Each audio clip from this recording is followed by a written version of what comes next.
na meron taling na prayers. Merong isang verse sa Bible, sa Jeremiah chapter 33 verse 3. Ang sabi ron, "Call unto me and I will answer you, and I will show you great and mighty things which you do not know." Ang Diyos ng Biblia ay hindi lamang Diyos na nakakarinig ng ating mga panalangin. Hindi lamang sa Diyos na nakakalam ng ating mga panalangin. Siya rin yung Diyos na may kakayanan na gawin ang lahat ng ating mga ipinanalangin. Naniniwala ba kayo that prayer is power?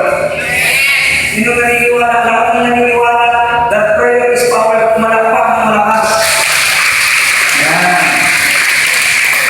So if we believe that prayer is power, more prayer, more power. Less prayer, less power. No prayer, no power.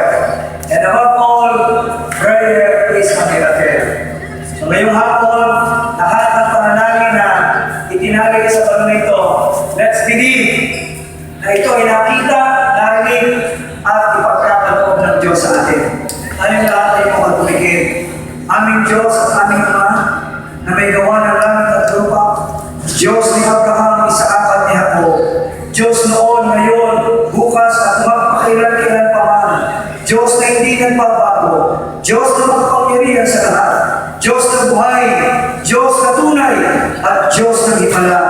Ngayong hapon, aming itinataas sa iyo ang bawat panalangin na nakatanging sa balons na ito, na aming pakakawalan sa ipapawin as a gesture of our faith sa inyo, Panginoon, na ang bawat panalangin o Diyos na aming pakakawalan sa ipapawin ay bibigyan mo ng katutunan one by one according to the riches and glory of the Lord Jesus Christ, our Lord and Savior.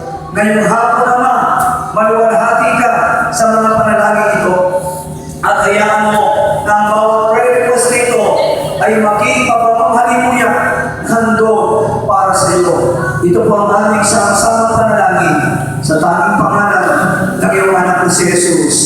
Amen. Amen.